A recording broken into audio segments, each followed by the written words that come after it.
Welcome to PM7 వార్తలు. తెలంగాణలో కార్మికుల సంక్షేమమే లక్ష్యంగా కాంగ్రెస్ ప్రభుత్వం చర్యలు చేపడుతోందని రాష్ట్ర మంత్రి గడ్డం వివేక్ వెంకటస్వామి స్పష్టం చేశారు.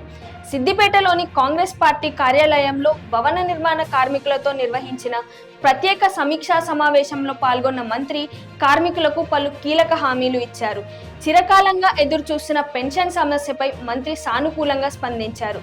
త్వరలోనే భవన నిర్మాణ కార్మికులకు పింఛన్లు అందించేలా చర్యలు తీసుకుంటామని తెలిపారు. అంతేకాదు ప్రతి జిల్లాలో కార్మిక సంఘాల కోసం ప్రత్యేక భవనాలను నిర్మిస్తామని హామీ ఇచ్చారు.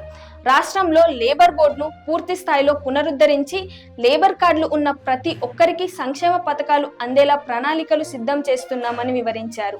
ఇందులో భాగంగా ఇందిరమ్మ ఇల్లు, ప్రమాద బీమా వంటి పథకాలు కార్మికులకు చేరేలా చర్యలు తీసుకుంటామని మంత్రి తెలిపారు.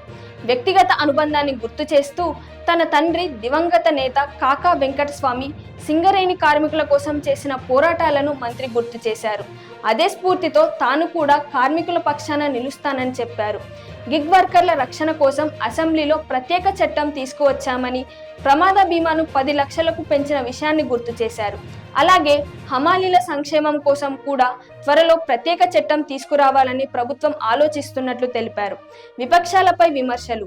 గత ప్రభుత్వంలో మాజీ మంత్రి టి హరీష్ రావు కేవలం హామీలకే పరిమితమయ్యారని, కానీ తమ ప్రభుత్వం మాత్రం క్షేత్రస్థాయిలో మార్పు తీసుకువస్తుందని మంత్రి స్పష్టం చేశారు. సిద్దిపేటలో కార్మిక భవన నిర్మాణానికి స్థలం కేటాయింపుతో పాటు అవసరమైన నిధులు కూడా మంజూరు చేస్తానని హామీ ఇచ్చారు.